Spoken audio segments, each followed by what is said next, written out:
Damhin ang pagpapala ng Panginoon. Umawit ng mga papuri at pasasalamat. Ito ang unang salmo sa 702 DZS, Radio TV, Agapay ng Sambayanan.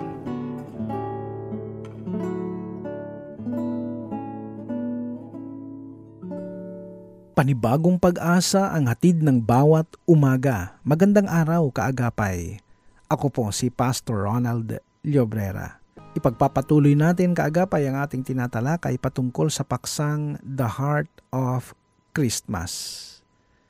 Napakasarap sariwain ang kwento tungkol sa kapanganakan ng ating Panginoong Hesus. Ngayong araw, ating tutunghayan ang mga pangyayari. The Sacrifice of Christmas. Tungayan natin ang kwento sa Mateo Kabanatang 1 sa mga talatang 18 hanggang 25. Ito ang naganap ng ipanganak si Jesucristo. Si Maria na kanyang ina at si Jose ay nakatakda ng magpakasal. Ngunit bago sila makasal, nagdadalang tao na si Maria sa pamamagitan ng kapangyarihan ng Espiritu Santo. Subalit dahil isang matuwid na tao si Jose na kanyang mapapangasawa at ayaw nitong malagay sa kahihiyan si Maria, binalak niyang hiwalayan si Maria ng palihim. Ngunit habang pinag-iisipan ito ni Jose, nagpakita sa kanya sa panaginip ang isang anghel ng Panginoon. Sinabi nito sa kanya, "Jose, anak ni David, huwag kang matakot na pakasalan si Maria, sapagkat ang sanggol na dinadala niya ay mula sa Espiritu Santo. Magsisilang siya ng isang batang lalaki at Jesus ang ipapangalan mo sa sanggol sapagkat ililigtas niya ang kanyang bayan sa kanilang mga kasalanan."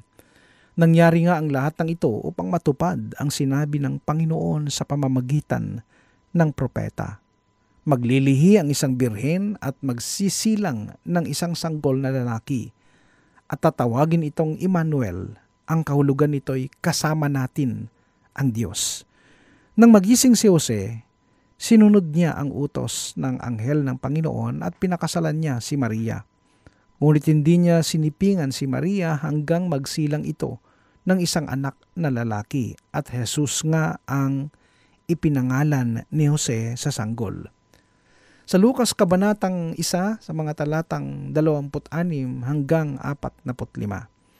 Nang ika-6 na buwan ng pagdadalang tao ni Elizabeth, ang anghel na si Gabriel ay isinugo ng Diyos sa Nazareth na isang bayan sa Galilea upang kausapin ang isang dalaga na ang pangalay Maria. Siya ay nakatakda ng ikasal kay Jose, isang lalaking buhat sa angkan ni David. Lumapit ang anghel sa dalaga at binati ito, "Magalak ka, ikaw ay lubos na kinalulugdan ng Diyos. Sumasa iyo ang Panginoon."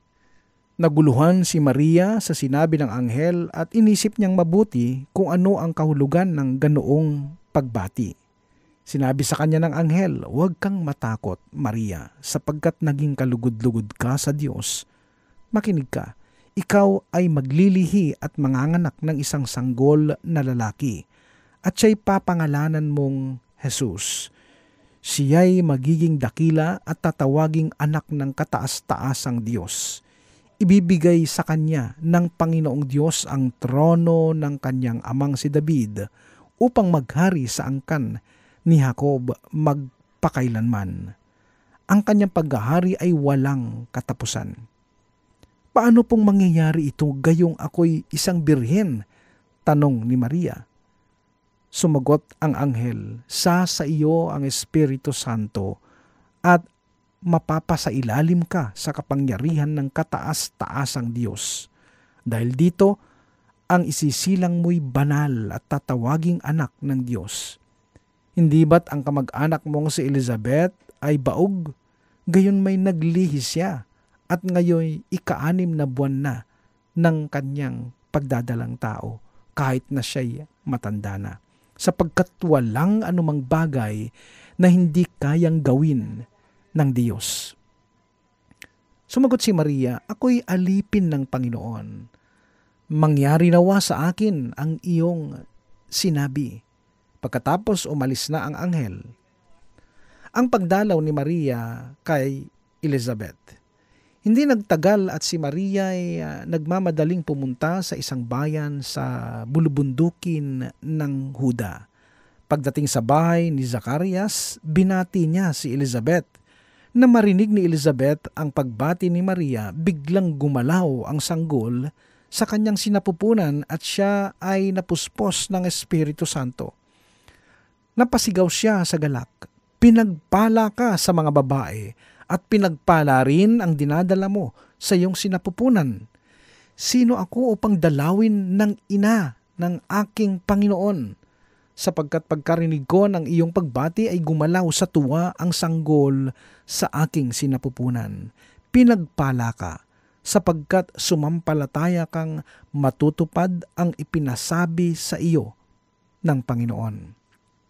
Kaagapay, kung napansin natin, ang mga kwentong ito ay makikita na sa simula pa lamang ay may mga taong nagsakripisyo na. Sakripisyong mental sapagkat nagkaroon ng matinding pag-aalala ang magkasintaang Jose at Maria sa kahihiyang mangyayari sa kanila dahil sa pagdadalang tao ni Maria, gayong hindi pa naman sila mag-asawa. Bukod pa dito, sila ay may takot na baka sila ay maparusahan at mapatawan ng kamatayan dahil sa pangyayaring ito. Ngunit ipinaliwanag ito ng anghel ng Diyos sa kanila. Sakripisyong emosyonal sapagkat nung mga panahon na nagdadalang tao si Maria hanggang sa kailangan niya ng iluwal ang sanggol ay wala silang matuluyan at walang tumatanggap sa kanila. Napakahirap na kalagayan ang ikaw ay tinatanggihan sa mga panahon ng matinding pangangailangan at kagipitan. Ito'y maaaring magbunga ng iyong pagkagalit at pagkabigo. Sakripisyong pisikal sapagkat kahit sa malamig na panahon, sila ay naglalakbay hanggang sa abutan ng panganganak si Maria at iluwal ang sanggol sa isang sabsaban o kainan ng hayop. Gayon din sa mga pantas na naglakbay sa disyerto upang hanapin ang bagong panganak na sanggol. Kasama pa dito ang mga sumunod na pangyayaring nagdala sa kanila sa panganib na kalagayan dahil sa utos ni Herodes na ipapatay ang sanggol. Kaya nagawang tumakas at magtago sila Jose at Maria kasama ang sanggol na si Jesus. At dahil dito nagawang ipapatay ni Herodes ang lahat ng mga maliliit na batang lalaki na nagdulot ng matinding kalungkutan, kabiguan at kapigatian sa mga mamamayan. Kaagapay, ang kwento ng Pasko ay masaya. Pagdiriwang ito ng pagsilang ng ating dakilang tagapagligtas. Subalit sa pagkakataong ito, gusto ko kayong dalhin sa totoong kwento. Ang kwentong ito ay para sa mga taong pagod na. This is my story. This is your story. Marami ng pagkakataon na talagang gusto mo nang sumuko. Pagod ka na. Kung ikaw ay isang ina ng tahanan, maaring pagod ka nang gumising ng madaling araw para ipaghanda ng makakain, baon, uniforme ang mga anak mo sa pagpasok nila sa eskwela. Ipaghanda ng gamit ang asawa mo para sa pagpasok niya sa trabaho. Pagkatapos, aasikasuhin mo ang gawaing bahay. Iisipin mo na naman ulit yung lulutuin mong pagkain ng tanghalian at hapunan. Idagdag mo pa, ikaw pa yung nagbabudget at pinagkakasya mo ang perang parang dumadaan lang sa yung mga palad. Minsan, ikaw lahat ang nag-iisip. Why? Because you are the manager in the house. Minsan, gusto mo nang sumigaw ng ayoko na. But the problem is, kahit sabihin mong ayaw mo na, hindi mo magawa. Because if you finally give up, if you stop, may hindi makakapasok, may malilate sa school, and the worst is, magiging miserable ang sitwasyon ng family mo. Parang nakakatawa, di ba? Pero ito po ang realidad ng buhay, kaagapay. Kung ikaw naman ay isang ama ng tahanan Nakakapagod ng pumasok araw-araw sa trabaho. Susuungin mo ang araw-araw na traffic, papasok at pauwi. Pagdating mo sa bahay, di ka pa nakakapasok sa pintuan. May sasalubong pa sa yung bad news dahil sa mga anak mong minsan pasaway. Parang gusto mo nang sumuko. Di mo lang pinapahalata. Subalit gustuhin mo mang tumigil, hindi mo pwedeng gawin dahil ikaw ang inaasahan ng iyong pamilya. At kung ikaw naman ay isang anak, marami ka ring gustong gawin ngunit di mo magawa sapagkat bilang anak kailangan mong sumunod sa iyong mga magulang. At minsan ito ang dahilan ng iyong pagkabagot at pagkabigo. This is all about our story. And hidden in the story of Christmas ay yung mag-asawang kapareho nating mananampalataya, si Joseph and Mary. Sila yung mga taong naging tapat sa kanilang pananampalataya. Subalit sila pa yung laging nasasaktan at nagsasakripisyo sa kwentong ito. Sila yung sobrang nahirapan mentally, emotionally, and physically. Sila na ginamit ng Diyos na instrumento para sa ating tagapagligtas. Ganito pa ang kanilang naging sitwasyon. Kagapay, madalas ikaw na tapat, ikaw na masunurin, ikaw na nagpapakabait, ay ikaw pa yung nasasaktan at napapahamak. And a lot of times, you're tired of being honest, pero pinipilit mo dahil nais mong maging karapat-dapat sa harap ng Panginoon at sa harap ng mga tao. Ang sabi sa Galatia, kabanatang 6, sa mga talatang 9 hanggang 10, kaya't huwag tayong mapagod sa paggawa ng mabuti sapagkat pagdating ng takdang panahon, tayo ay aani kung hindi tayo susuko. Kaya nga, basta may pagkakataon ay gumawa tayo ng mabuti sa lahat ng tao, lalo na sa mga kapatid natin sa pananampalataya. Kaagapay, huwag kang mapagod gumawa ng mabuti. Sa takdang panahon, aani ka. Hayaan mong yung ibang masisipag lang sa paggawa ng kasalanan pero tamad sa paggawa ng mabuti. Ang mahalaga, ikaw ay huwag tumigil sa paggawa ng mabuti. Huwag kang mapagod umunawa. Huwag kang mapagod magmahal. At huwag kang mapagod magbigay ng pagmamahal. Sa Diyos ang papuri, magkarinigang muli tayo bukas kaagapay sa kapareho ring oras, 5 to 5:30 ng umaga. Dito lamang sa ating himpilang 702 DZES Radio TV, Agapay ng Sambayanan.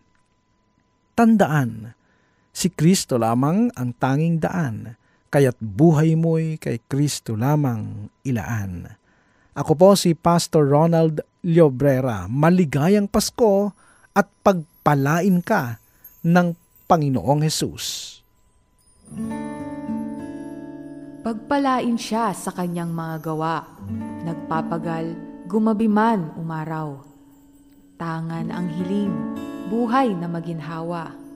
Galak sa puso, naway mag-umapaw.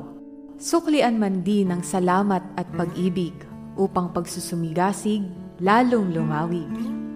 Pagod mang katawan, walang aayawan. Laanan pa ng ibayong kalakasan. Siya nahirati sa pagpupunyagi, gawaran nawa ng 1,100 ngiti. Pagpalain nawa, gawa ng mga kamay, tanging hangad ay maalwang buhay. Nag-aabang ang bagong araw, sa katapatan mong kailan may di bumibitaw.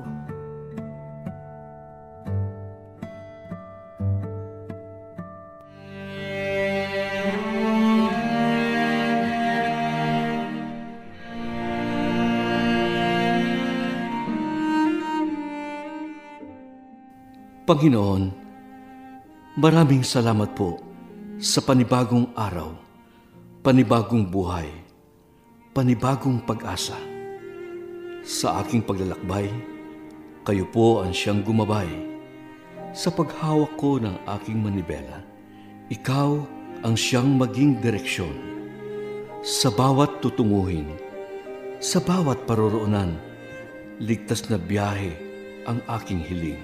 Pagpalain nawa ang aking mga kamay upang maihatid ng maayos ang bawat mga sakay. Bigyan po ninyo ako ng matuwid na pananaw at mahabang pasensya sa mga kakaharaping pagsubok sa lansangan. Paghariin po ninyo ang pusong mapagpakumbaba at malawak na pangunawa sa kapwa. Dalangin ko po na sa maliit kong pamamaraan ay maging pagpapala ang aking sasakyan. Sa inyong mga kamay, isinasaalang-alang ko ang kaligtasan ng aking patutunguhan. Sa pangalan ni Jesus, Amen.